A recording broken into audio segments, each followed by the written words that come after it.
Hello, it's me Ruma Das. Welcome to my YouTube channel. আজকে 2 দিন থেকে আমি ব্লগ কিছু দিতে পারিনি। আমার শরীরটা একটু ভালো না, মানে আমার দাঁতে ব্যথা, তো দাঁত ফেলে আসছি, তাই কথা বলতে কষ্ট হচ্ছে, এর জন্য ব্লগ দিতে পারিনি। তো ভাবলাম আজকে একটা ছোটো মোটো ব্লগ দেই। তো তেমন কিছু দিব না ব্লগের মধ্যে। আমার মেয়ে পিহু কিভাবে স্নান করে আর ওইটাই একটুখানি আপনাদের সাথে শেয়ার করব। তো দেখো, আমার পিহু এখন গরম দিন চলে আসে, আমার পিহু কিভাবে স্নান করে। আর পিহু খুব দুষ্টুমি করে, খুব উৎপাত করে, ওটাই একটু কিছু তোমাদের সাথে শেয়ার করব। চলো দেখি পিহু কি করে। তুমি স্নান করতেছো? হ্যাঁ, সাবান কই? তোমার সাবান নাই? হাই করে দো তো, মাথায় ঢালো, বউ বউ বউ। এই যে করো, স্নান করো, মাথায় ঢালো, বসো বসো বসো।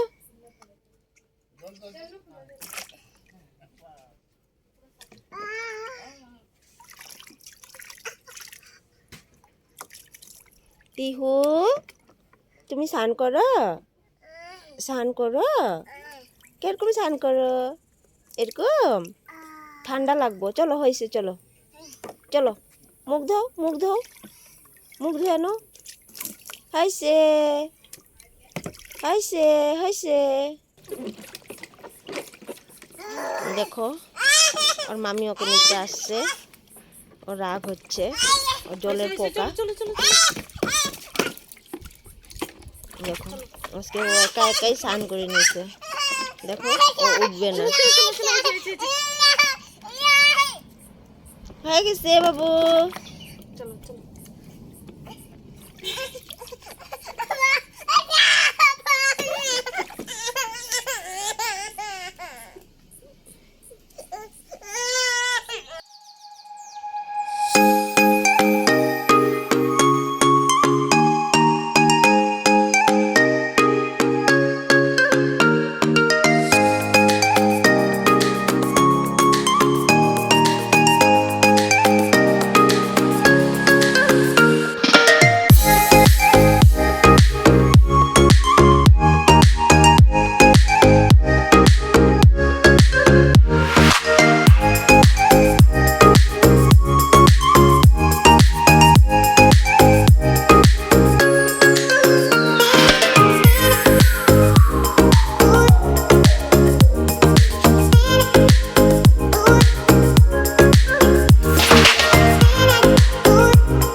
আজকের ব্লগটা আমি এখানেই শেষ করলাম, বেশি কিছু দেখালাম না। পিহু কি করে, পিহু স্নান করার পরে কি করে, সেটাই দেখালাম।